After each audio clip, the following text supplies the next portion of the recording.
Fala pessoal, tudo bom? Sejam bem-vindos a mais um episódio aqui do nosso canal Licença Esporte, onde você encontra tudo voltado para suas escolas esportivas. Mais uma vez, hoje, de cenário novo. Cenário não, né, Fabrício? O meu diretor não tinha dinheiro para reformular o cenário. Precisou vir um homem que conhece de futebol, conhece da história, conhece de marketing. Nós vamos falar sobre ele para ele mudar o nosso cenário, né? Já que o nosso diretor até hoje não deu uma reforma no nosso estúdio, então hoje vocês vão ver a gente do lado trocado na mesa, que já é uma novidade pra gente, não é isso? O que não muda é esta mala que está do meu lado, o Luiz Fernando, que eu tento me livrar dele, mas não consigo. Estamos aceitando currículos para quem quiser fazer parte do podcast junto comigo. Por favor, mandem um currículo e escrevam aí nos comentários por que Luiz Fernando tem que sair. A melhor resposta vai ganhar um prêmio nosso aqui, um brinde da loja. Se você for botafoguense ou flamenguista, você escolhe da loja do Museu do Flamengo ou da loja do Museu do Botafogo, que são os nossos colaboradores. Eu posso escolher a melhor? Não, você escolhe a melhor. O Luiz vai escolher a melhor frase. Escrevam aí, por que o Luiz Fernando tem que sair do programa? Beleza? A melhor frase vai ganhar um brinde da loja do Museu do Flamengo e da loja do Museu do Botafogo, que são os nossos colaboradores, além do sistema Genesis Training, um sistema completo de tecnologia para sua escola de esporte. Quer levar modernidade e tecnologia para sua escola esportiva? Contrate o sistema Genesis Training. E hoje estamos recebendo aqui uma parte da história do nosso futebol. A gente tem que colocar dessa maneira, porque o homem aqui ele foi nada mais, nada menos empresário por muitos e muitos anos, empresário e amigo durante muitos e muitos anos do maior jogador que existiu no planeta Terra, o Pelé. Estamos recebendo aqui hoje Hélio Viana. Muito obrigado por ter aceito o convite, muito obrigado por estar prestigiando aqui o nosso canal. É uma honra, é um prazer estar te recebendo aqui. O prazer é todo meu, e você sabe que sempre que se fala de futebol, futebol é alegria, é um prazer para nós que estamos aí participando. Eu já venho de uma história longa nisso aí, e é sempre muito prazeroso relembrar essas histórias, passar mensagens para os mais novos, mostrar a força dessa indústria que cada vez mais se firma no país como a mais importante do entretenimento, e Verdade. com as prováveis mudanças que a gente vai começar a sentir por aí, vai ficar melhor ainda. Tomara, tomara. E, Hélio, a gente começa aqui, todo episódio, todo canal, a gente começa porque a gente tem o nosso público aí que é apaixonado por esporte em geral e que são alunos, professores, proprietários de unidades e pais de alunos e todo mundo que muitos deles sonham em trabalhar com o esporte em geral, né? E você trabalhou muitos anos, continua, né? E a gente queria saber qual é a tua primeira lembrança voltada ao esporte, a primeira lembrança voltada, e por que ao longo da sua formação você resolveu e caiu para trabalhar justamente com futebol, e depois você vai contar essa história aí do nosso Rei Pelé. Bom, a primeira lembrança que eu tenho realmente de um futebol profissional na minha vida é quando eu era moleque ainda, eu acho que talvez lá com 3, 4 anos de idade, eu ganhei no Natal. Meu pai levou 2 bolas de plástico lá para casa, e uma tinha o escudo do Botafogo e outra tinha o escudo do Flamengo, e ele já chegou entregando as bolas. A do Flamengo veio para mim, a do Botafogo foi para minha irmã. Tem um porquê de que ele comprou uma de cada? Não? Qual clube do teu pai? Eu acho que... Qual clube do seu Meu pai, para falar a verdade, meu pai gostava de futebol mais ou menos, ele nem tinha muita ideia. É porque ele chegou lá, viu 2 bolas, estava barato, ele pegou, aproveitou, levou por acaso. E o mais interessante é que a partir dali eu passei a amar o Flamengo, e nunca ninguém na minha família se manifestou, nunca mais. E você vê que já fazem anos e anos e anos. Agora, de repente, ano passado, eu fui surpreendido, porque minha família ainda mora lá em Volta Redonda, eu tenho 5 irmãs. Você é de Volta Redonda? Sou de Volta Redonda, eu tenho 5 irmãs. Aí, de repente, eu tô no grupo da família lá, conversando, vendo, de repente eu começo a ver uma festa absurda na minha casa. Na minha antiga casa, né? Minhas irmãs todas lá comemorando. Eu fui ligar, o que é?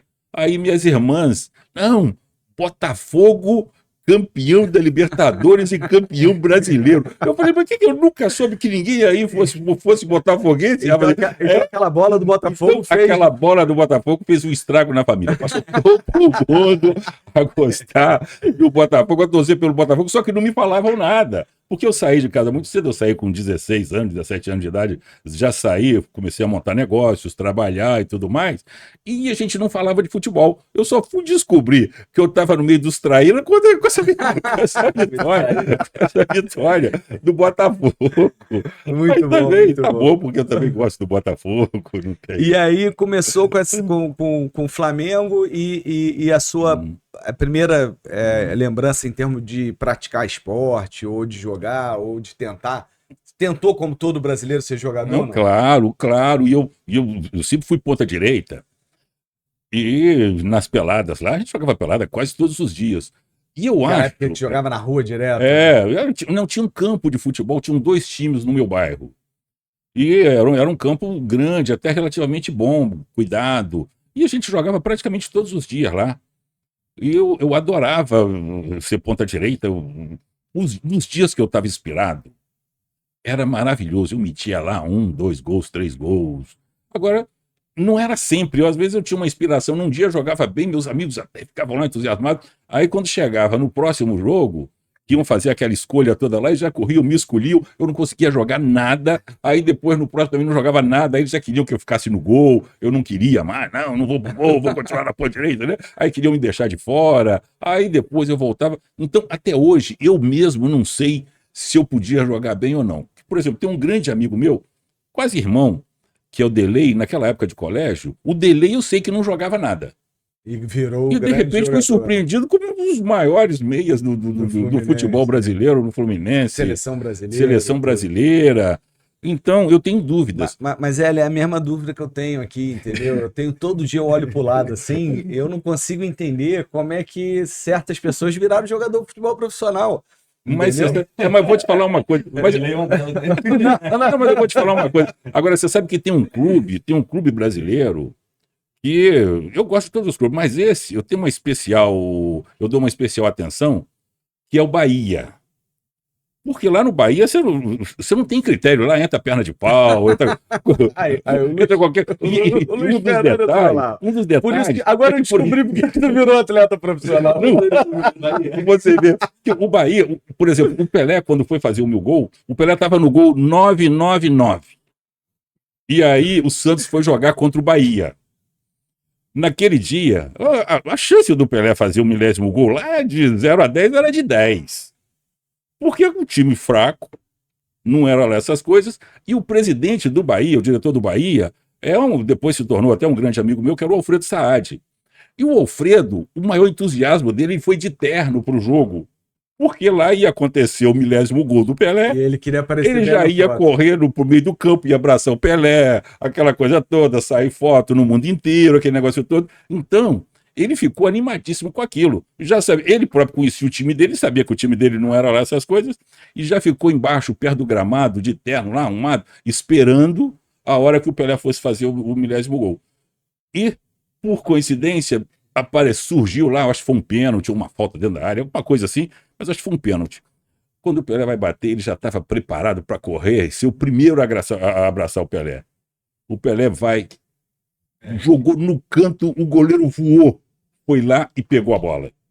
O 1000º gol do Pelé não saiu no Bahia, lá na Bahia, acabou saindo no Maracanã, em cima do Vasco. E o Alfredo Saad demitiu o goleiro. Mandou o goleiro embora. Era para entrar para a história. Resolveu pegar a bola logo no dia da consagração. O Bahia entrar para a história. O Pelé, lembrando um pouco dessa história, depois a gente vai voltar lá no início, como é que você conheceu o Pelé e como é que foi essa história junto com ele, mas voltando nessa história do 1000º gol, se eu não me engano, ficou uns 3, 4 jogos pro Pelé fazer o 1000º gol, não teve essa história? Teve, ia fazer antes lá no Recife. E o gol não saía, né? O gol não saía. Aí, no terceiro jogo, que o Santos não fazia gol, o Pelé não conseguia fazer gol, disseram até que estava esperando para fazer no Maracanã. Mas o próprio Pelé me confidenciou depois que não foi nada disso, não. É que realmente os goleiros não queriam ser conhecidos por isso. Por quem tomou eu gostaria de ser conhecido. Eu ia deixar a bola entrar.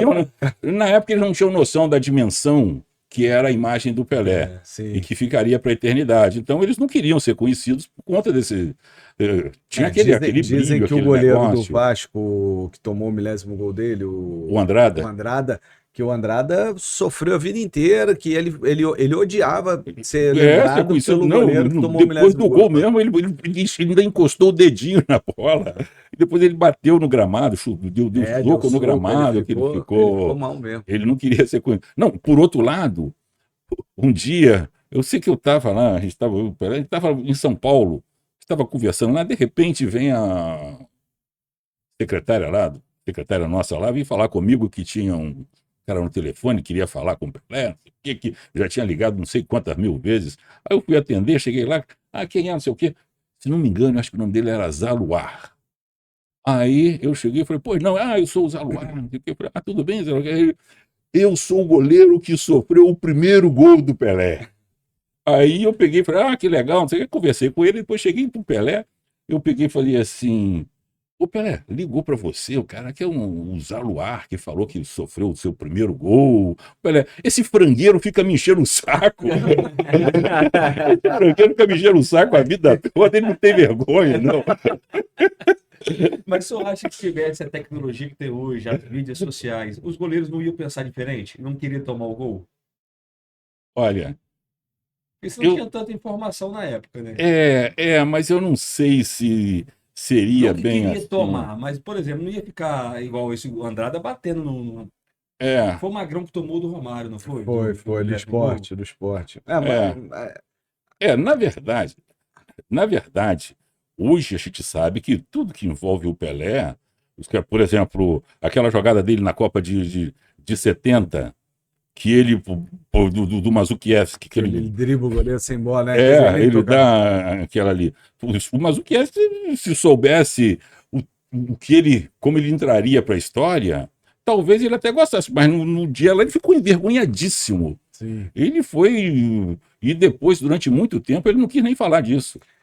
Tem muita gente que não sabe, e é bom a gente falar aqui, até para essa garotada, né, que das nossas escolas, esses meninos que a gente fala, né, Pelé, fala do Zico, fala do Garrincha, fala de Nilton Santos, eles não têm noção, né, assim, de que Maradona, até quando você vai falar de Maradona, Platini, a gente vê os jogadores de hoje, a gente fala, meu pai, o meu filho fala, você é saudosista, não sei, não é nada disso. O Pelé, todo mundo no meio fala, né, é outra história, é um ser realmente diferente. E quem não sabe, eu trabalhei na Globo News, na Globo, TV Globo e Globo News como operador de áudio durante um período da minha faculdade para ajudar a pagar a faculdade.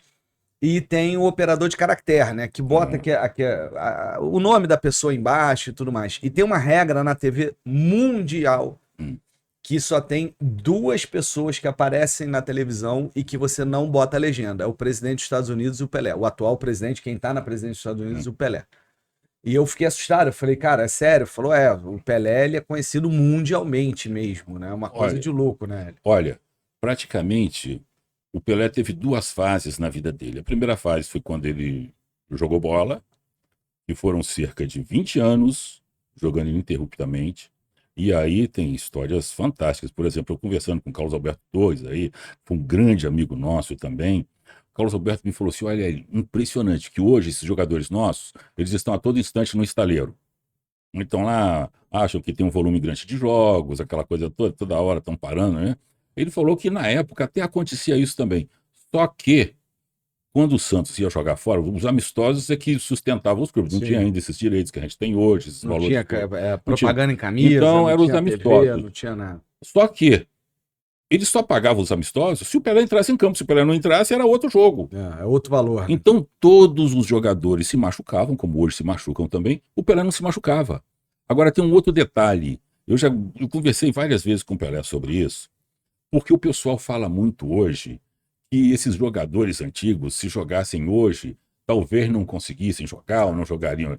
Aí o Pelé, a explicação que o próprio Pelé já me dava. Porque, pô, imagina, 20 anos viajando juntos, Sim. Ali 12 horas de viagem, não é? 14 na outra, 8 na outra. Não tinha mais conversa que não tinha mais história para contar que já não tivesse sido contada algumas vezes. Então o Pelé falava o seguinte, olha, chuteira era feita de couro. Só que ela vinha dura. O que eles faziam? O Pelé recebia a chuteira dele novinha, entregava para os jogadores de base e a molecada ficava amaciando aquela chuteira, jogava 1 mês, 2 meses. Mas dura era dura mesmo. É. As pessoas acham que é dura, assim. Era dura. Ele falou assim: imagina hoje essas chuteiras que você parece que está jogando descalço. Os campos. Aí ele falou: os campos esburacados, imagina esse tapete que é hoje. Aí ele falou assim: a bola, aquela bola que ela tinha um peso a cada jogo. As pessoas não sabem, Quando- se vocês olharem aí, até um pouco antes do Pelé, tinha muito jogador que jogava de touca, né? Botava uma touquinha. E as pessoas não sabem por quê. É porque geralmente eram os zagueiros ou o atacante que cabeceavam muito a bola e a bola tinha costura e machucava a testa. E a pessoa jogava com aquela touca para não rasgar a testa. Olha a bola como Não, e você quer ver um outro detalhe? Você quer ver um outro detalhe ali? Do material também, as camisas que eram pesadas, Chovia, os que virava shorts, 3 quando quilos a camisa. chovia, era tudo aquilo ali, além dos campos e tudo mais. E tinha um outro detalhe que as pessoas não notam. Por exemplo, hoje, isso o Pelé me falava, ele falava assim, ó, hoje o zagueiro encostou um dedinho no atacante, é pênalti, é falta e tudo mais. Na época, ele falou, ele me deu um exemplo do Garrincha, por exemplo. Ele falou: o Garrincha, quando nós jogávamos juntos, o Garrincha saía com a canela toda ensanguentada. De tanta pancada. Era pancada. Ele tinha um pouco mais de velocidade e ele tinha um drible maior. Se você vê as jogadas antigas, ele consegue escapar dos zagueiros, mas mesmo assim, às vezes não dá. E ele falava o seguinte: na época, o cartão vermelho e o cartão amarelo surgiram na Copa de 70. Até lá, era o que o juiz achasse. E não tinham essas punições. E juiz, normalmente, não estava muito preocupado. Quem pegar o jogo Brasil e Portugal de 66, o que fizeram com o Pelé... Era uma carnificina aquilo ali. Em uma Copa do Mundo, não foi num jogo estadual, não foi num...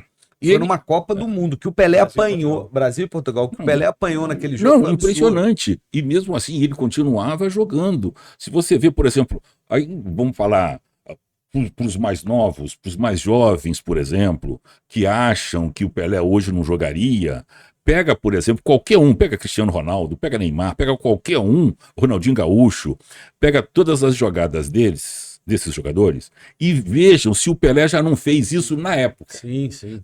Tudo que existe hoje no futebol, o Pelé uma vez já fez.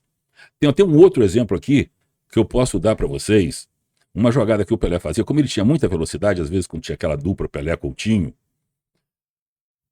sempre chegava lá, aqueles dois eram o terror dos zagueiros, davam dando butinada, né? E não conseguiam acertar os dois. Mas o Pelé às vezes chegava antes do Coutinho. E aí ele conversou com o Valdemar de Brito uma vez e falou assim: olha, seu Valdemar, às vezes eu chego, o Coutinho não chega, ou então um parceiro meu não chega para pegar a bola, aí eu não sei o que eu faço, o que você acha que eu deveria fazer? Aí ele falou assim: olha, Pelé, quando você chegar na frente, se não tem ninguém para você fazer uma tabelinha, para você tabelar, usa a canela do zagueiro, mete a bola na canela do zagueiro, pega ela na frente que vai. Tabela com o zagueiro. Aí, como o Pelé sempre fica, depois do treino, ele sempre ficava algumas horas batendo falta, cabeceando, fazendo aquilo tudo, porque ele não nasceu com aquilo, ele teve que se preparar também. Que essa garotada de hoje acha que é assim, que já nasceu sabendo.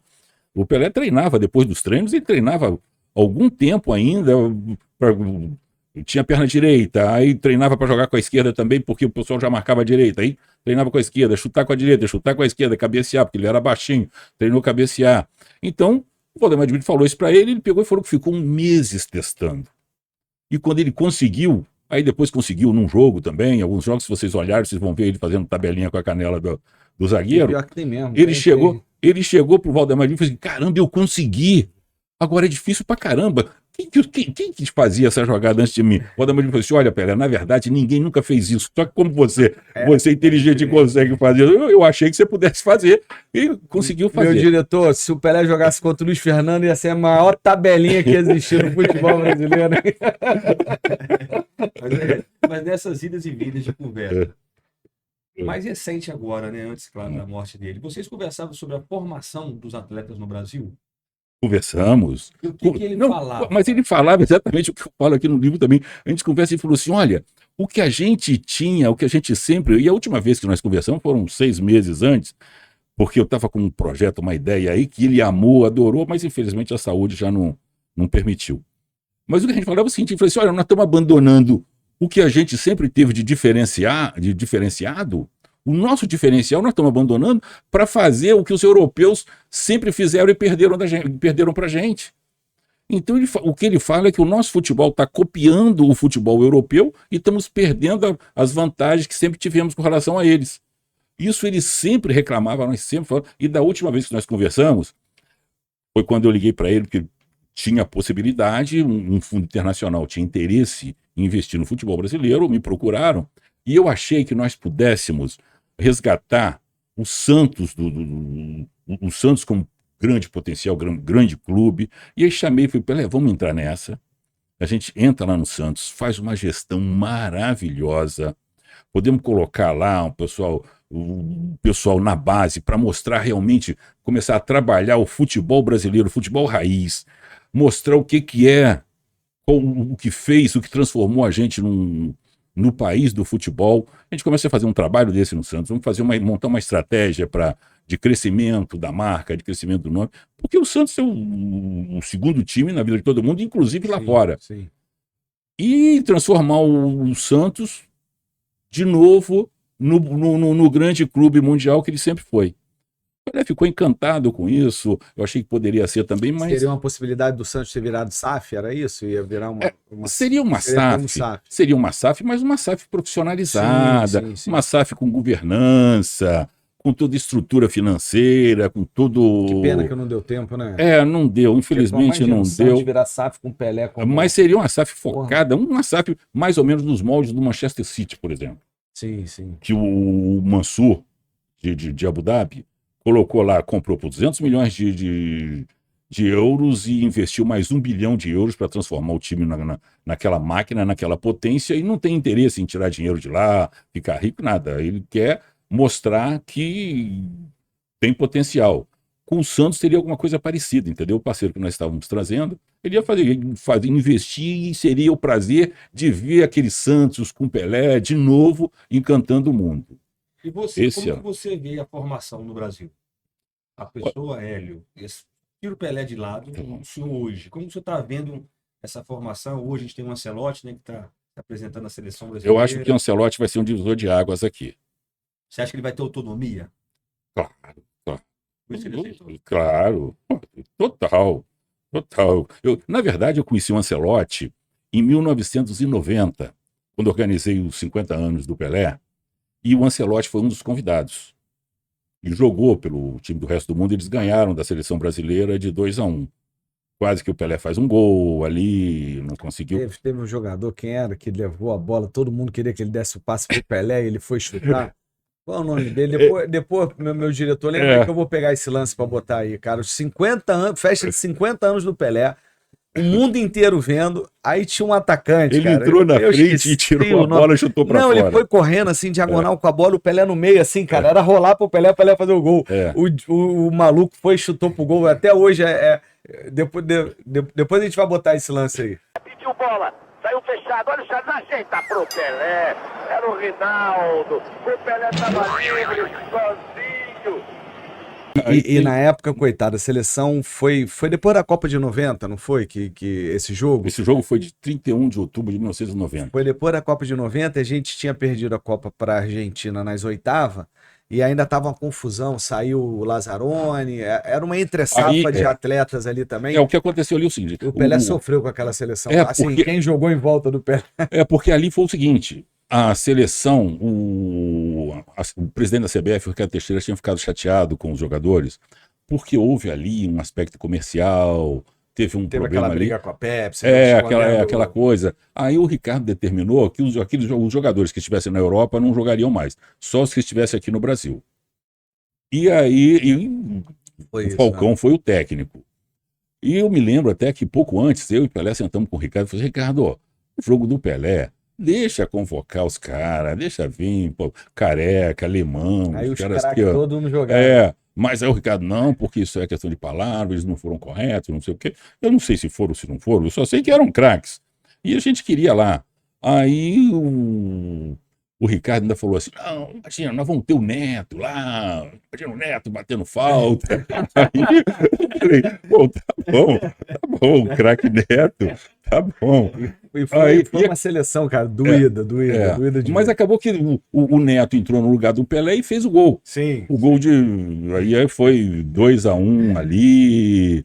Então, mas poderia ter sido melhor. Pelé merecia ter uma galera melhor. Merecia. Em volta dele ali. E os caras queriam jogar com o Pelé. Mas também, pelo menos foi ali, serviu para mostrar o Cafu para o mundo, sim. porque foi o primeiro jogo da seleção do Cafu, e jogou muito bem. Então foi. Agora, como comemoração, foi excelente, foi fantástico. O Pelé, com 50 anos, você viu, ainda deu um pique, correu.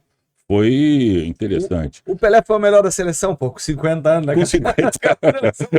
Foi o melhor em campo, imagina. Não, e detalhe ainda. Com 50. Um dia antes, ele me chamou lá no quarto dele e mostrou os 2 joelhos dele inchados. Que ele fez um treino, né, antes com enormes. Eu falei, caramba, o que eu... Aí chamei o médico lá, um médico italiano, que foi lá ver o que estava acontecendo, fez ele fazer uma série de procedimentos lá à noite. No outro dia continuou inchado. Eu chamei o Lídio Toledo.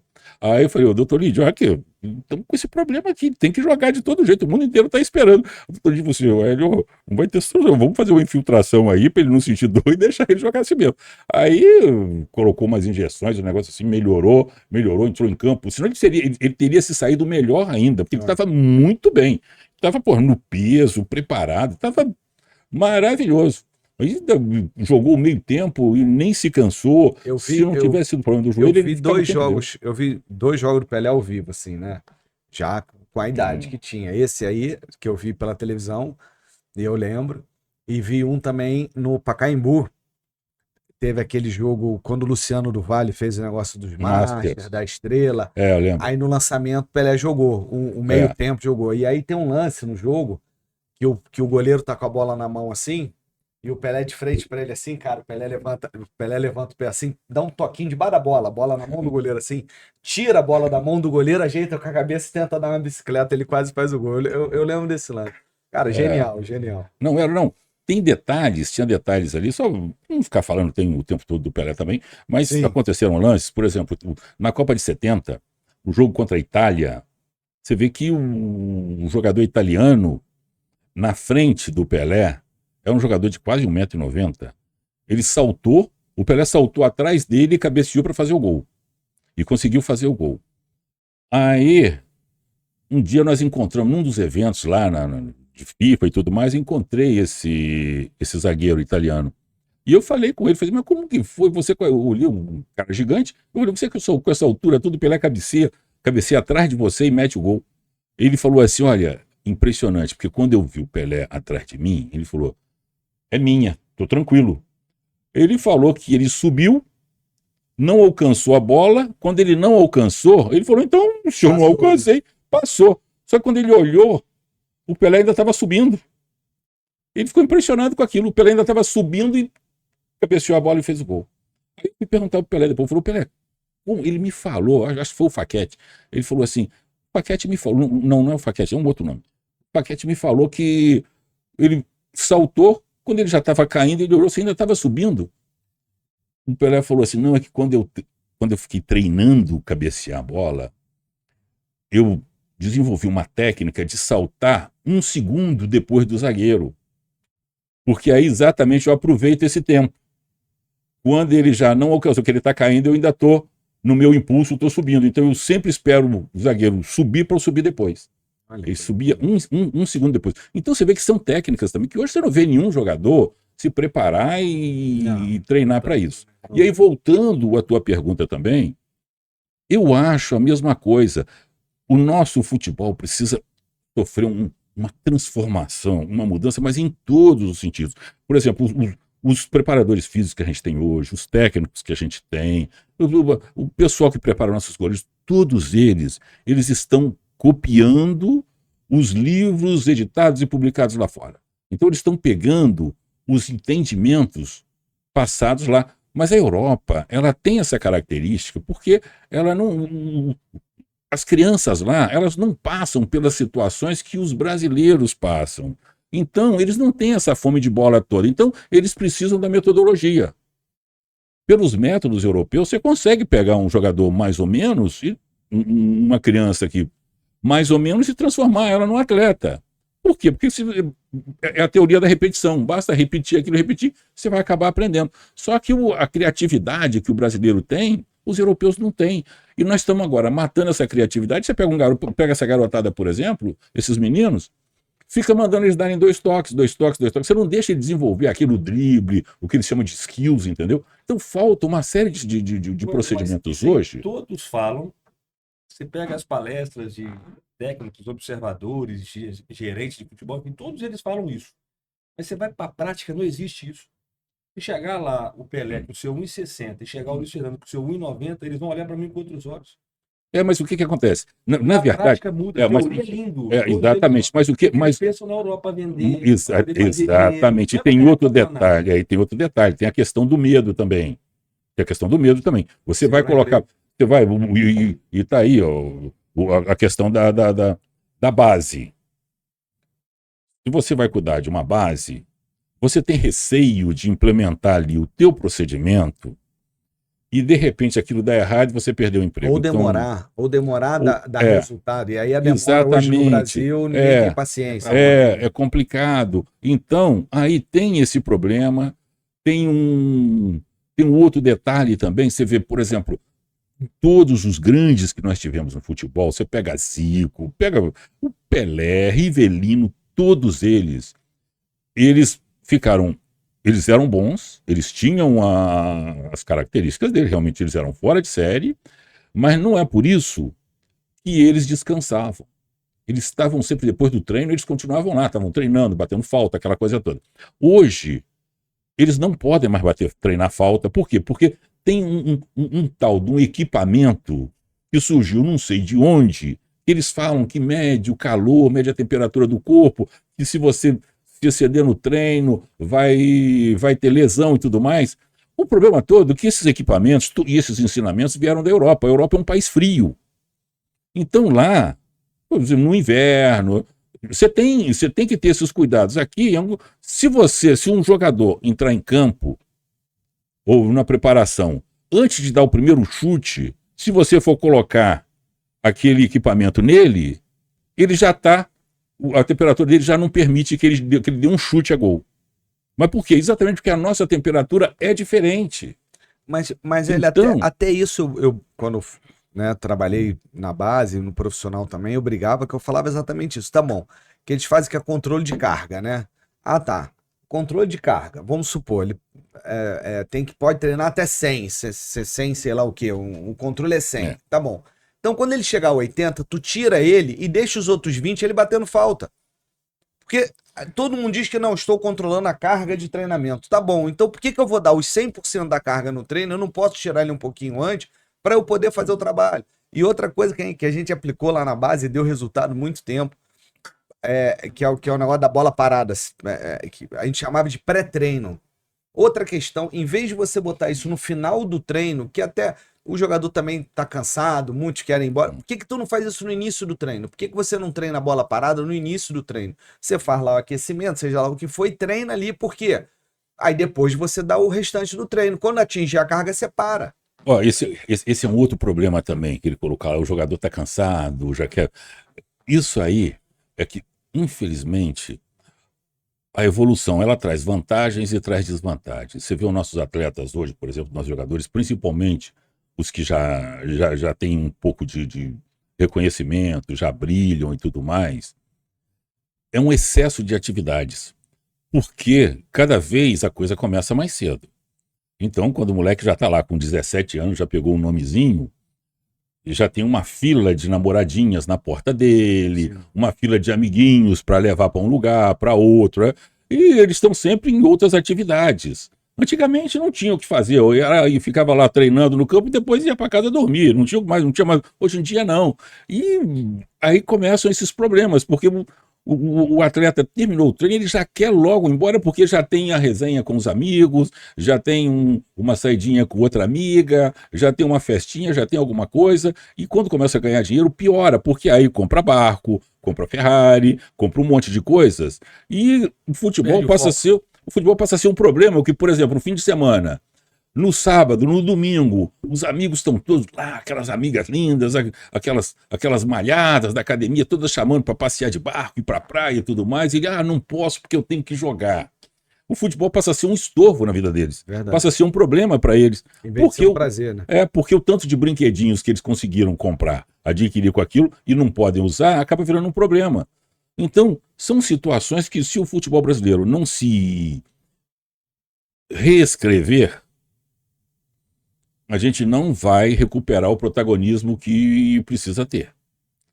Nós temos que corrigir, mas em todos os pontos. Temos que corrigir os técnicos, os preparadores, nós temos que mudar tudo.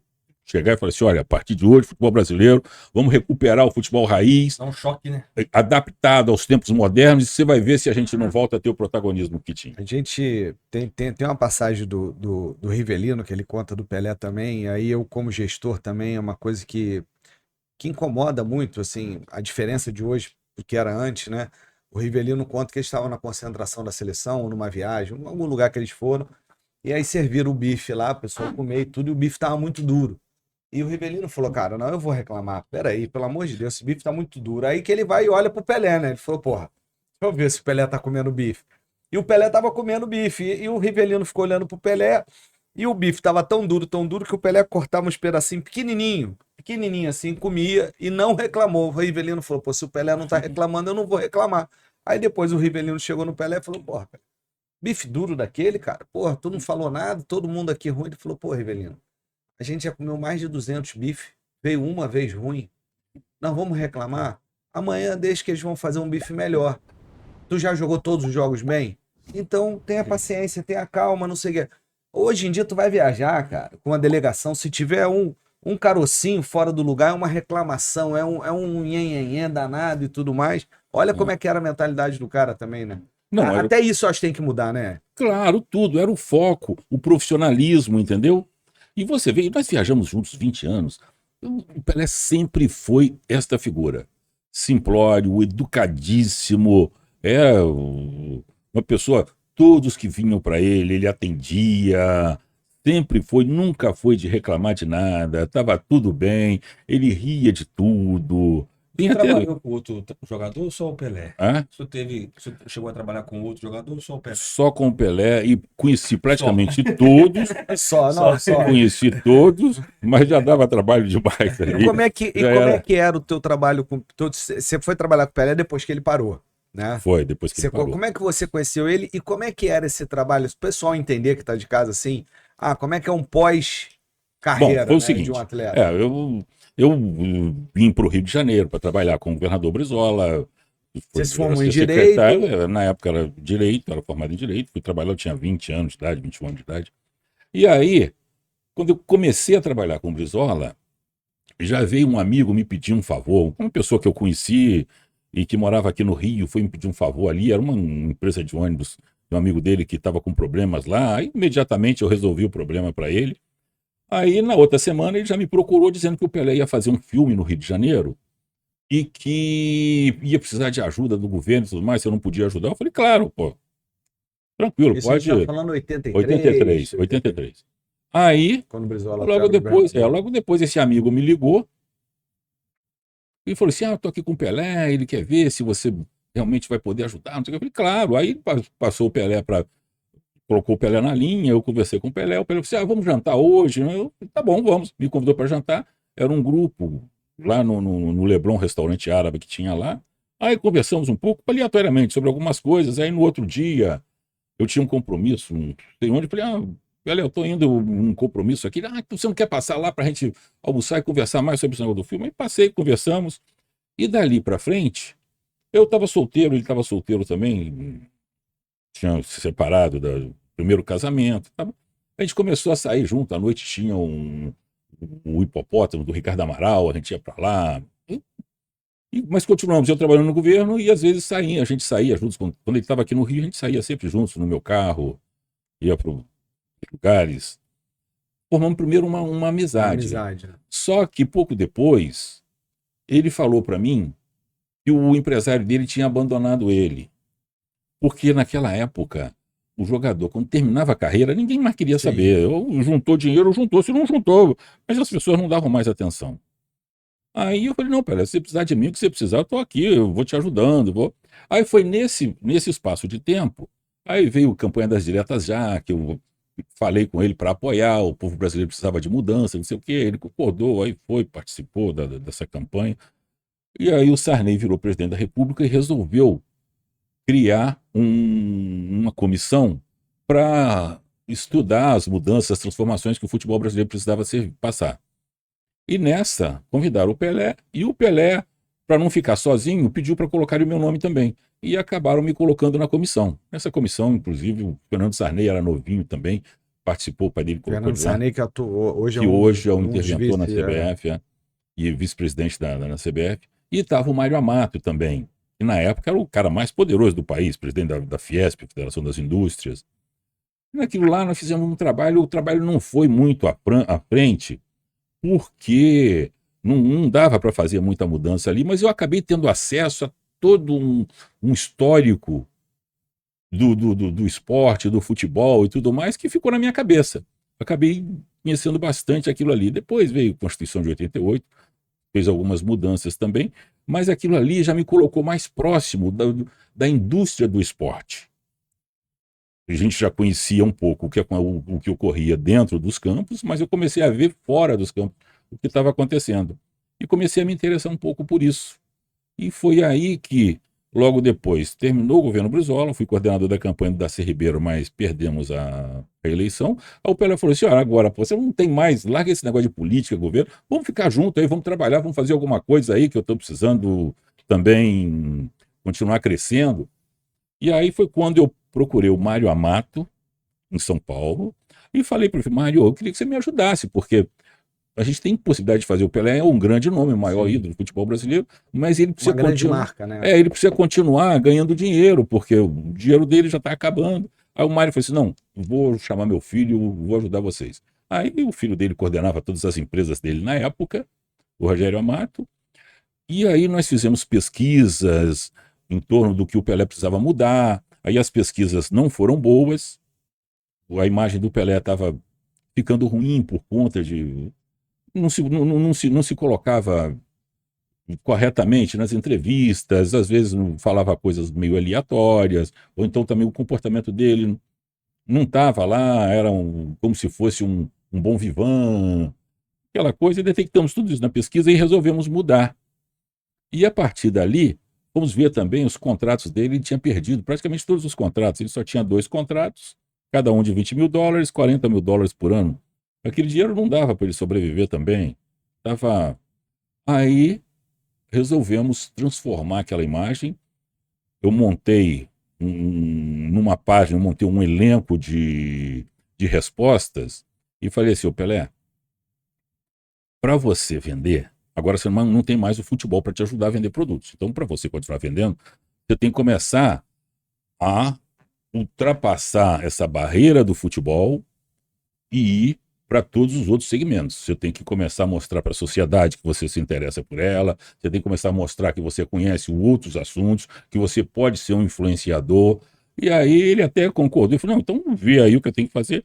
E aí uma outra coisa que eu falei para ele na época, eu falei assim, olha, eu tenho aqui 10 respostas. Você não precisa decorar todas ao mesmo tempo, porque ele gostava do 10. Então tem 10 respostas. Você vai decorar essas respostas. Quando você estiver numa entrevista, eles vão te perguntar um monte de coisas. Esquece, porque a pergunta que o jornalista te faz não serve para nada. Se ele voltar com ela vazia para a redação, eles rasgam e ainda chamam a atenção dele. Então não se preocupe com a pergunta. Não se preocupe com se preocupe com as respostas. E aí já começou, já na primeira, Pelé, o que você acha? Você acha que o Brasil ainda consegue ganhar mais uma Copa do Mundo? Ô Pelé, olha, eu acho que é um absurdo num país como o Brasil, tão rico, você ter tanta gente passando fome, passando necessidade e meia dúzia de pessoas dominando a economia. Meia dúzia de pessoas ricas sem se preocupar com o que acontece no país. Aí com essa resposta, o que o cara perguntou, ninguém está mais nem preocupado com aquilo. Aí quando chega lá, o próprio editor já pega aquela resposta do Pelé e vai procurar os indicadores. Aí o país, olha como está a pobreza, como que está. Né? Aí aquilo tudo sai uma matéria. Eu me lembro da primeira vez já ser uma matéria de uma página inteira, a primeira página inteira, o Pelé preocupado com a questão social do país, aí mostra os indicadores. Parece que o cara é um grande economista. E a partir dali aquilo começou a dar certo. E aí ele começou a falar sobre todos os outros aspectos. E aí quando a gente viajava, falava da questão da questão do Oriente Médio, a questão da Palestina, a questão aonde ele ia pegar Israel, assunto. E sempre mais ou menos assim. E isso acabou até nos ajudando bastante. Mas também eu me lembro que no primeiro momento, quando eu montei tudo isso para ele falou assim, mas eu não quero mais viajar não. Eu falei assim, Pelé, peraí, aqui no Brasil não tem empresa para... Não tem mercado não pra tem, te manter. não vai dar pra gente fazer dinheiro aqui não. Na minha vez você não vai parar não, vamos lá para fora de novo, vamos começar a buscar empresas lá fora, fazer trabalho lá fora, vamos aproveitar essa imagem tua, esse restinho aí, vamos fazer. E aí foi nessa que aí fizemos o reencontro dele com o João Avelange, aí já foi o primeiro contrato ali, Fair Play da FIFA, que já foi ótimo para nós. Aí depois do Fair Play, já tirei ele da Band, coloquei na Globo, já foi um grande contrato também. Depois já saímos ali, já fui atrás do Mastercard, que foi um trabalho absurdo que eu tive que fazer. E aí já fomos pelo mundo afora e acabou que ficamos 20 anos fazendo dinheiro lá fora, viajando, era um trabalho enorme, mas a gente se divertia, porque cada país que a gente ia, fizemos amigos, aí ficou agradável... E aí já foi. Aí... Tem duas situações em relação ao Pelé. Uma é polêmica e a outra é um pouco até engraçada. Você quer que eu pergunte qual primeiro? Qualquer das duas. Vamos falar da engraçada. A, B, C. Toda criança. Ali, como foi aquilo? Como surgiu? Lembra do Pelé? E fez o sucesso danado, né? Então, essa história foi o seguinte. O Pelé, quando ele fez o 1.000º gol, você se lembra que ele saiu carregado lá e gritando, falando das criancinhas, vamos cuidar das criancinhas. Aí, ele foi um pouco criticado depois. Foi muito, porque né? Ele foi criticado porque falaram que aquilo ali, ele fez aquilo ali, ele não sentia nada daquilo, nunca tinha se preocupado com as crianças, que aquilo lá era uma bobagem, aquela coisa toda. E ele sempre teve essa mania de querer... cantar, não era lá essas coisas. O próprio irmão dele, o sonho dele era cantar. O Zoca falava para ele, olha, você quer ser cantor? Vai estudar então, se prepara, né? Faz. Mas também nem tinha tempo, ele quer tocar violão, aprende a tocar violão, não fica fazendo barulho. O irmão falava, criticava ele por isso, mas ele também deixava para lá. Aí por conta dessa crítica que ele sofria das crianças e tudo mais, ele resolveu fazer essa música. Aí escreveu lá e eu me lembro até que tem um detalhe dessa música, quando ele escreveu, eu sei que era mais ou menos tipo ABC, toda criança tem que ler e escrever, eu sei que tinha um ponto lá do português errado, aí eu falei assim, Pelé, esse português aqui tá errado, e eu falei, não vai se meter aqui na música, senão depois você vai querer direitos autorais também, e isso é meu. Aí eu falei, tá bom, então não me meto não, vai do jeito que você quiser, meu, vai. Então foi mais ou menos nesse contexto que ele fez essa música do ABC. O polêmico essa música foi usada por uma campanha também de depois de educação, teve, acho que foi, foi, mas aí já acho que foi no governo Dilma. Foi. E o polêmico é o seguinte, a gente fala muito de racismo, né? E sempre eu ouvia, né, comentários que ele não se posicionava por ser um negro, famoso, reconhecido mundialmente, ele não se posicionava quanto a isso. Realmente eu via pouco, ou quase nada sobre ele. Tem um motivo? Eu vou te explicar. Nós conversamos muito sobre isso. Essa questão do racismo, isso é uma faca de dois gumes, porque você tem que conviver muito bem com isso. No caso do Brasil, por exemplo, nós somos um país que, se você olhar, praticamente quase 80%, 90%, talvez até 100% da população brasileira tem sangue negro nas veias. A gente tem muito dessa questão aqui. Mas a gente tem que tomar muito cuidado para a coisa também não ir para o lado de, por exemplo, o que aconteceu com os Estados Unidos, que é aquela questão de negros e brancos lá, terminou em guerra, aquela coisa toda, entendeu? Então, o Pelé achava que essa questão do negro, ela deveria ser colocada realmente, ele sempre soube, existe o racismo, mas ele ele era mais daquela linha do Gandhi. Você não pode combater criando mais problemas, que às vezes também você tem o racismo do branco para o negro, você tem do negro para o branco. Então, ele não queria incentivar esse tipo de coisa. Ele achava que o melhor era todos nós evoluirmos para entender que não existe branco nem negro, existem seres humanos. Esse era o pensamento. E tanto tinha essa questão, ele entendia bem isso aí, que uma das figuras que mais se dava bem, e é impressionante que tinha um carinho especial por ele, era o Mandela. Nós tivemos com o Mandela pelo menos umas 5 vezes. E numa das vezes, eu me lembro que o Jerome, da FIFA, me chamou, falou assim, Hélio, essa polêmica Israel e Palestina, a gente podia fazer alguma coisa aí com a FIFA, fazer um jogo. Eu falei, tá bom. Aí peguei a Pelé Esportes e junto com a FIFA resolvemos fazer um jogo em Roma, entre palestinos e judeus. E lá, o Pelé deu o pontapé inicial com o Sean Connery e tudo mais. E foram grandes autoridades. O presidente da Itália na época era o Sandro Pertini, o premier de Israel, todos estavam lá.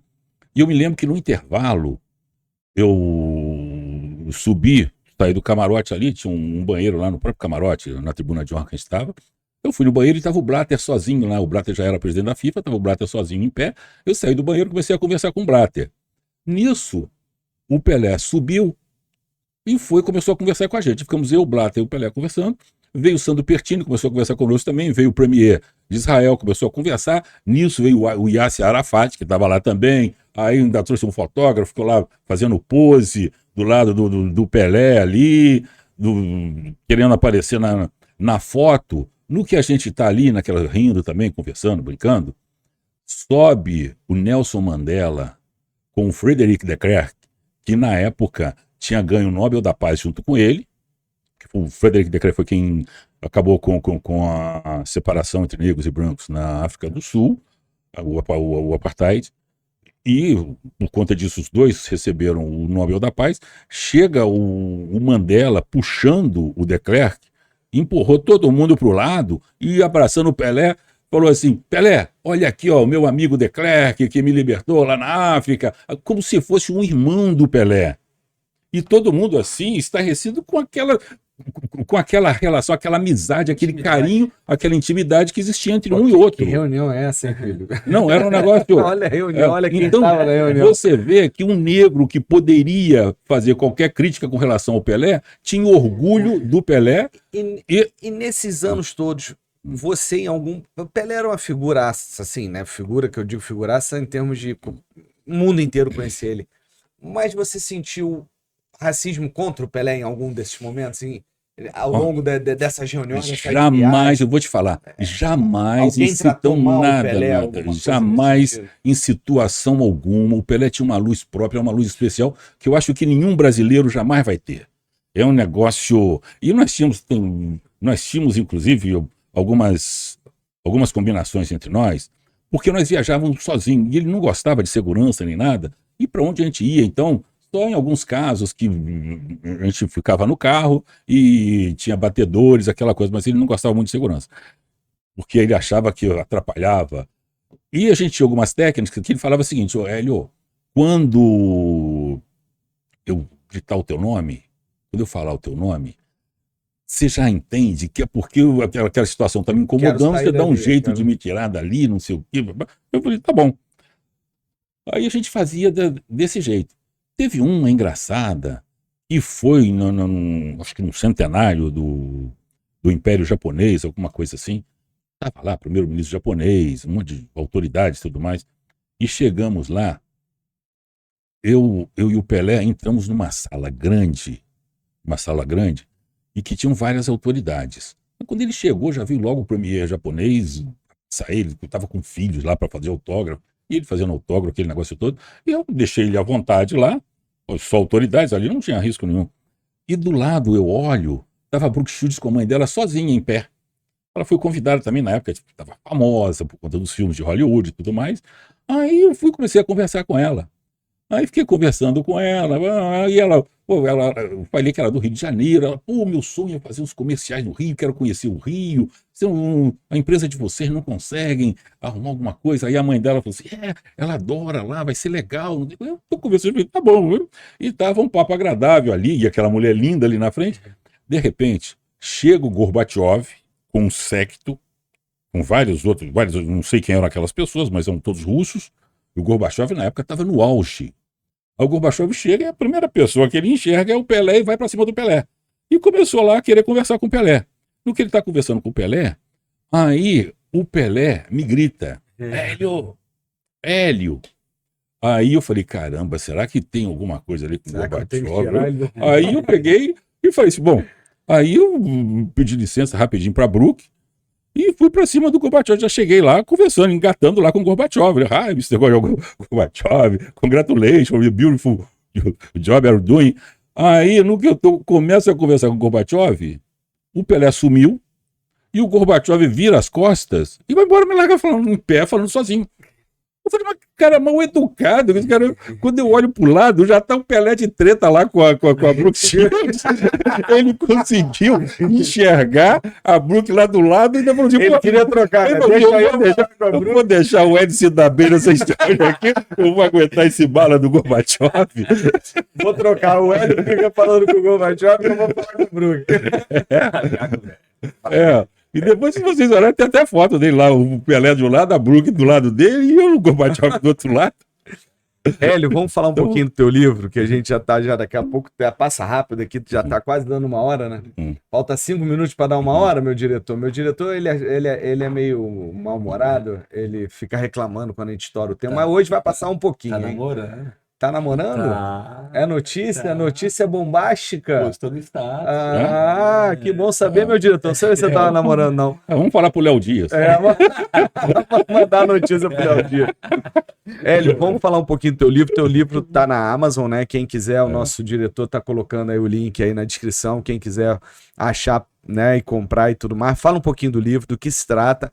É muito do que a gente conversou aqui hoje sobre, aí você diz, né, que a gente tem um gigante que está adormecido. Fala um pouquinho do livro, qual foi a ideia? Exatamente. É que durante todo esse período, esse tempo todo que nós ficamos aí viajando, eu tive oportunidade também, eu sempre fui muito interessado em conhecer as coisas, então eu acabei conhecendo bastante da reestruturação do futebol mundial, porque até a década de 90, o futebol europeu era bem parecido com o futebol brasileiro também. E tanto que os jogadores nossos, quando iam para lá, só iam quando estavam velhos. Levavam 28, 30 anos de idade, é que iam para a Europa. Antes disso, a Europa não conseguia levá-los daqui. Mas, em 90, já começou teve uma transformação no futebol italiano, na década de 80, e o futebol italiano começou a aparecer bastante, a brilhar. Na década de 90, em 90, o governo espanhol criou a SADS, a Sociedade Anônima Esportiva lá, e obrigou os clubes a se organizarem, se reestruturarem. E é bom você falar isso, porque era a mesma bagunça que era e ainda é no Brasil, né? Entrava presidente, saía presidente, no Brasil, e a dívida ficava o Brasil, na Alemanha, na Itália, era tudo a mesma coisa. Assim, ninguém tinha preocupação com o produto, com dívida, tinha dívida, não pagava imposto, era tudo a mesma coisa. Os times espanhóis estavam todos endividados. E o governo assumiu as dívidas, mas obrigou... Tinham que se transformar. Só Real Madrid, Barcelona e outros dois lá que não transformaram porque não tinham dívidas. E a história, eu estudei lá 5 anos, trabalhei lá 5 anos e fiz o curso da UEFA hoje, né, que na época era pela Federação Madrilenha de Futebol, nível 1, 2 e 3. E você faz história do futebol para você entender. E exatamente isso que você está falando, o governo assumiu a dívida, deu lá um dinheiro para pagar a dívida e tudo mais e falou o seguinte, é obrigado. Quem não se transformar agora, se cair para a 2ª divisão, é obrigado, ou então acaba. E aí alguns se transformaram na época, e os 3 que não são, Real Madrid, Barcelona e Atlético de Bilbao, porque eles nunca caíram. Na época eles não tinham dívida, mas depois tiveram, né? O Real não, nem o Atlético, mas o Barcelona, mas na época não tinha, é verdade.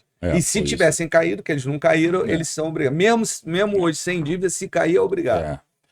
Mas aí teve essa transformação na Espanha, aí logo em seguida, por conta daquela tragédia de Hillsborough, que foi em 89, lá na Inglaterra. Aquele que morreu um monte de gente. 95 pessoas morreram, mais 700 feridos.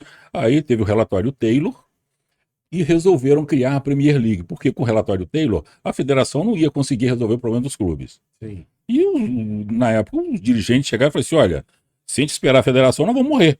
Então vamos nos organizar. E aí resolveram. Teve um rompimento ali naquele momento com a federação, e naquele rompimento eles criaram a Premier League.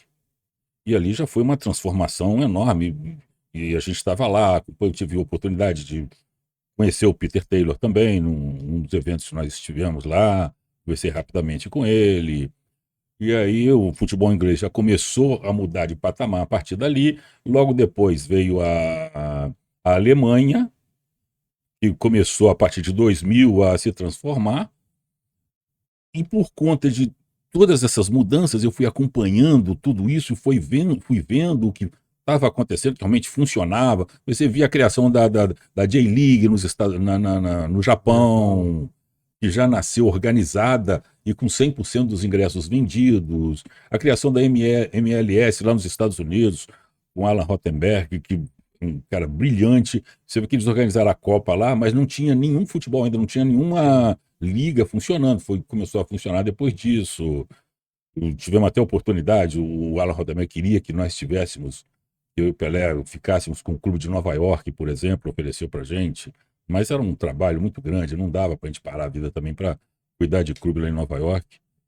E hoje esse clube, ele ofereceu pra gente por $5 milhões, esse clube hoje vale $500 milhões.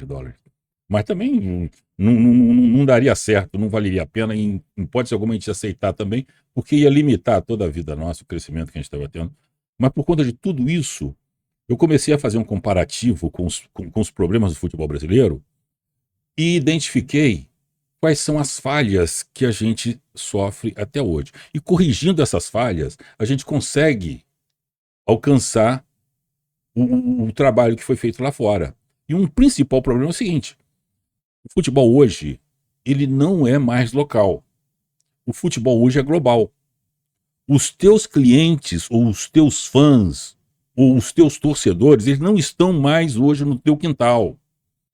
Eles estão no mundo inteiro. Você vê, o campeonato inglês é transmitido para cerca de 200 países no mundo. Sim.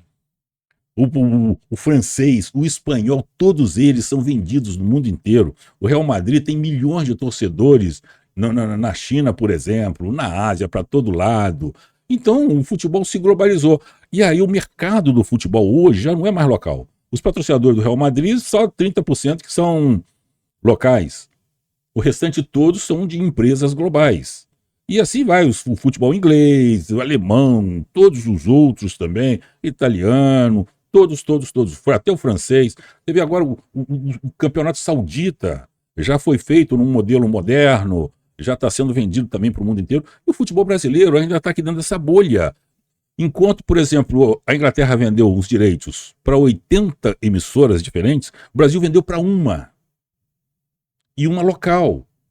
Então, o mundo não assiste o nosso futebol. Então, o primeiro ponto é furar essa barreira. Em cima disso, se eu não me engano, posso estar falando besteira, gente, depois pesquisem aí, mas até a MLS hoje, ela tem um alcance de transmissão do torneio maior do que o do Brasil, a MLS. Porque ela também tem um alcance global.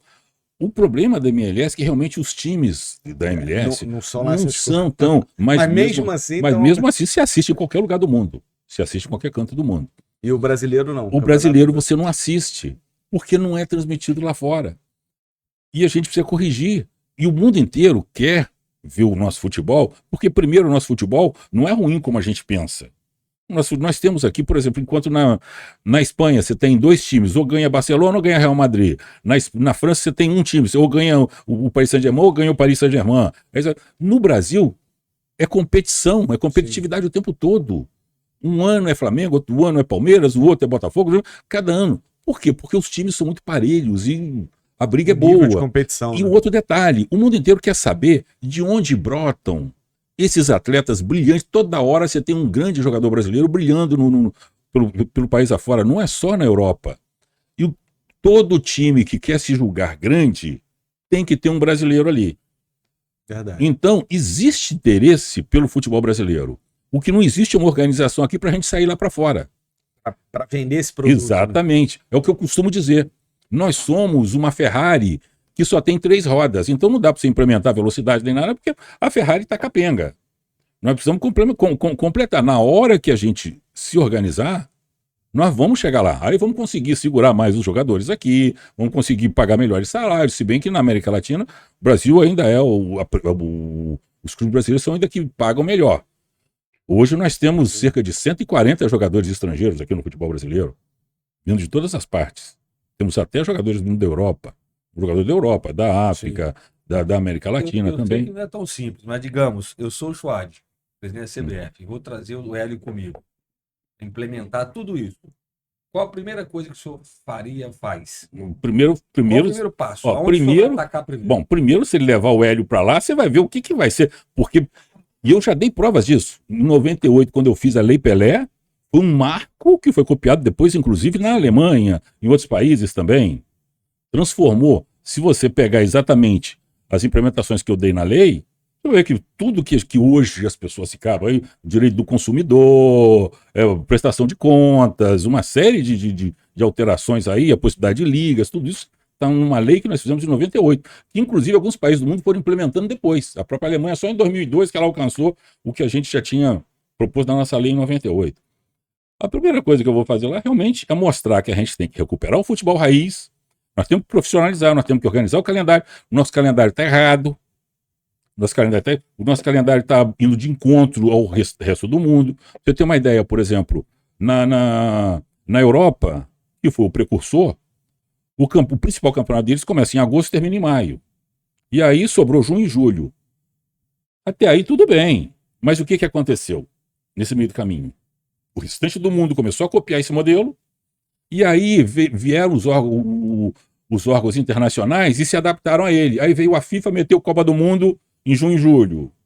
Viu o Comitê Olímpico Internacional meteu os Jogos Olímpicos também em junho e julho. Então hoje o calendário mundial ele tem essa dimensão. Ele está com essas características. E aí o que acontece? O Campeonato Brasileiro ficou no meio do caminho. A gente toda hora sofre essas interferências. Por exemplo, um ano você tem Copa América, tem que parar o Campeonato Brasileiro porque tem jogadores na Copa América. Agora no outro ano, Mundial de Clubes. No outro ano, Copa do Mundo. No outro, Olimpíadas, entendeu? Então a gente precisa adaptar, nós precisamos isso é urgente, as pessoas têm que dizer, mas vai acabar com o estadual. O estadual já acabou muito tempo. Não, outra coisa, o estadual é uma invenção, é uma invenção do Getúlio Vargas. E é isso que eu mostro no meu livro, inclusive. Por conta da criação do CND em 41, o futebol passou a ser encampado pelo governo. Então você vê que todos os estatutos de clubes, a partir dali, são iguais, são ultrapassados, eles não permitem gestão, conflitos correntes. Hoje, por exemplo, na primeira divisão, a gente deve ter mais ou menos uns 7 ou 8 clubes vivendo conflitos, pedidos de impeachment, tirar dirigente, aquele negócio todo. Por quê? Você tem um volume enorme de conselheiros, aí você tem ali uma interferência política absurda, e um outro detalhe, você tem 300 conselheiros, nesses 300, um sai presidente, os 299 querem tirar aquele cara. Então, sempre vai ter conflito. O seu órgão maior é assim? CBF, Exatamente. Então, é a falta de governança corporativa. A primeira coisa que eu vou implementar, que eu iria implementar, seria a governança corporativa. Que aí você já resolve o problema. Quando você implementa a governança corporativa, com certo calendário, você começa a mudar. A questão dos estaduais precisa dar um jeito. Precisa dar um jeito, porque os estaduais só existem no Brasil. No mundo inteiro você não tem. E aí realmente você acaba gerando um problema. Você precisa consertar. No mundo inteiro tem, mas os times que jogam o nacional não jogam os estaduais. Na Espanha, Portugal, França, para você chegar a uma liga nacional, você tem que ganhar os estaduais. Mas não é que você tem. Aquilo ali é mais ou menos a estrutura do futebol que ela está organizada daquela forma. Mas ela não tem a força que tem os estaduais hoje. Nenhum time nacional que joga o nacional joga o estadual. Eles são suporte para o futebol nacional. Eles atuam como suporte. É o que deveria ser. E eu falo, você vai acabar com um monte de emprego. Gente, acorda, pelo amor de Deus. Os times dos campeonatos estaduais, eles não dão emprego para ninguém. Eles Não dão tem 2, 3 faturamento, vezes não e paga. E quando paga os caras que trabalham lá, o endividamento desses clubes menores, para com essa história. Para de botar sonho na cabeça de meninos que estão com 23, 24, 26, 27, 28 anos de idade, com a mochilinha debaixo do braço, sendo dublê de jogador, que não tem que tem que pegar dinheiro com a mulher, ou com a mãe, ou com o pai, para ir treinar, porque o clube nem isso dá, porque ainda sonha em ser jogador de futebol. Vai virar laje, já deu. Não, Mas tem não um, deu, não, pô. mas, Não deu. mas tem um outro detalhe também. Tem um outro detalhe também. A indústria do futebol é uma das que mais produzem riqueza. É que nós não Sim. temos foco. Por conta dessa desorganização nossa, a gente não tem foco. Todos os segmentos da economia têm alcance no futebol. Você pega, por exemplo, os médicos, você tem departamento médico, você tem médicos que se prepararem diretamente para aquilo, podem fazer uma carreira brilhante ali. Você tem médicos, você tem psicólogos, você tem engenheiros para construção de centros de treinamento, de estádios, arquitetos, tá louco, é um arquitetos. A gestão precisa passar por uma mudança, por uma transformação. Você tem vários níveis de gestão no futebol que poderia ajudar muito. Você tem muita Advogado, você vê todas as profissões encontram amparo no futebol. Quando a gente se organizar um pouco mais, a geração de empregos vai ser absurda. Sim. Por isso que eu acho que o futebol brasileiro precisa mudar para ontem em benefício da população brasileira. E eu Hélio, acho que vai nos ajudar antes muito. da gente mostrar teu livro e já chegando pro final que a gente já tá, e aí vem, em cima disso tudo, a última pergunta e polêmica. E o papel da imprensa nisso tudo, como é que você vê? Como é que você vê a imprensa hoje? Mas, olha, a imprensa também precisa passar um pouquinho por um pouco de transformação. Por exemplo, a TV aberta, eu acho que no mundo inteiro ela está se transformando, ela vai acabar existindo mais em função do futebol, dos esportes também, em geral. e o jornalismo também, mas porque hoje a internet, os podcasts, isso aí é que tá ocupando, fazendo a vez. Essa Porque- garotada, né? É porque essa garotada já se acostumou a ver a notícia no momento que eles querem. Sim. Ninguém mais fica. Tempos atrás você chegava em casa, normalmente você saía do trabalho, ia para casa, chegava em casa, tomava um banho, ia lá, ficava na frente da televisão assistindo. Hoje em dia não tem mais isso. Ia ver o jornal, vai passar o jornal. Hoje em dia as coisas funcionam 24 horas. Aqui o pessoal tá todo instante. E com a criação dos smartphones, eles ocuparam o espaço. Então o que vai acontecer? Eu acho que hoje você tem muita gente se metendo pelo meio sem capacidade, sem preparo, sem condições. Mas o que eu acho que vai acontecer é uma depuração, e aí as notícias, as pessoas, os formadores de opinião, esse pessoal que passa informações, os jornalistas, todos eles vão continuar tendo espaço, mas os que forem mais sérios, os que buscarem mais, porque a busca de informação é o tempo inteiro. Você vê, no caso do futebol, você tem um jogo aqui, terminou aquele jogo, as pessoas querem continuar vendo, sabendo, né? E ali onde você tiver boa notícia, vai ter alcance. E eu acho que o que vai caminhar é por aí. Pelo contrário, acho que vai aumentar o número de pessoas que vão poder trabalhar com o jornalismo esportivo. Luiz Fernando, podemos mostrar o livro? Podemos. Ó, pessoal, o Hélio tá deixando isso aqui. Tá boa aqui a câmera? É essa ou essa? Qual dos dois? Essa aqui, meu diretor? O diretor é bom mesmo, olha lá. Tá falando no telefone com a namorada nova e orientando a gente aqui. Gente, na Amazon, o livro do Hélio, nosso amigo. Livraria Travessa também. Livraria Travessa também. Futebol Brasileiro, um gigante adormecido. Não percam. Tem muito do que a gente conversou aqui nesse livro. O Hélio tá deixando, vou ler com o maior carinho. Depois eu vou trazer para vocês aqui a minha visão. O Luiz não sabe ler, então ele não foi alfabetizado. Então, Família Freitas sempre é um Ele negócio. já sabe, já nasceu sabendo. Nosso nível é outro, nossa família é outra. Hélio, obrigado, querido, você ter vindo aqui. Obrigado pelo carinho, por você ter. Demorou um pouquinho pra gente marcar, mas você tá sempre em São Paulo, né? Você fica mais em São Paulo que no Rio. Mas eu queria de coração mesmo te agradecer por você ter vindo aqui.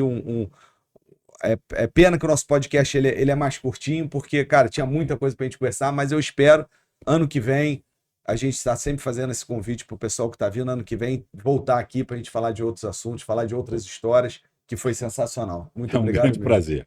Tá. Doutor Luiz Fernando, muito obrigado. Mais um para conta. Quer falar alguma coisa? Mais Não? uma aula. Posso encerrar? Mais uma aula. Encerrando hoje aqui, você que gostou, por favor, pegue o link, envie para o pessoal. Nós estamos aqui em 2025, o ano da campanha, né? Que nós estamos fazendo aqui no nosso canal, para você se inscrever no nosso canal. A gente já fez promoção, a gente já fez camisa, sorteio, já fizemos um monte de coisa. A coisa não andou, então a gente está partindo agora para o lado esotérico, emocional. Então, se você quiser ter um ano de 2025 abençoado em sua vida, um ano abençoado, você só precisa fazer uma coisa, é só se inscrever no nosso canal. Aperta aí, se inscreva, que o mar de bênçãos vai cair na sua vida. Agora, se você não fizer isso, não culpe. Se você não tiver um ano abençoado, se o teu cunhado pedir dinheiro e não te devolver, se você chegar em casa mais cedo do trabalho e encontrar coisas que você não quer ter na sua vida e não quer encontrar, não culpe o canal Licença Esporte, culpe a você mesmo porque você não se inscreveu. Então, por favor, o dedo não vai cair, eu não tô nem pedindo para ativar o sininho, é só se inscrever. Quer ter um ano abençoado, se inscreva. O Fabrício se inscreveu, arrumou a namorada. Tá vendo? Fabrício estava relutando e não se inscreveu. O nosso diretor, ele falou, não vou cair nessa tua tática. A vida dele não estava indo bem, ele não estava feliz. Ele se inscreveu, tá aí, feliz da vida, sorriso de orelha a orelha, com uma namorada nova. Então, por favor, se inscreva no nosso canal. Pega o link da entrevista de hoje, pega os outros episódios, manda aí para a família, para eles terem um ano abençoado e eles se inscreverem também no nosso canal. Lembrando que o canal é um oferecimento do sistema Genesis Training, o sistema completo de gestão para a escola de esporte. Leve a tecnologia esportiva para a sua escola de esporte e também da loja do Museu do Botafogo, que em breve vai inaugurar, teve uma préviazinha lá dos produtos, e do Museu do Flamengo, onde o Hélio está ganhando essa caneca, já que ele contou aqui a história, que ele ganhou a bola do Flamengo, virou flamenguista. Eu vou mandar uma caneca também para ele sortear entre as irmãs lá, entre a família botafoguense que ele tem lá, que ele vai levar lá pro pessoal de Volta Redonda também. Até a próxima, um abraço, semana que vem tem mais, galera. Valeu!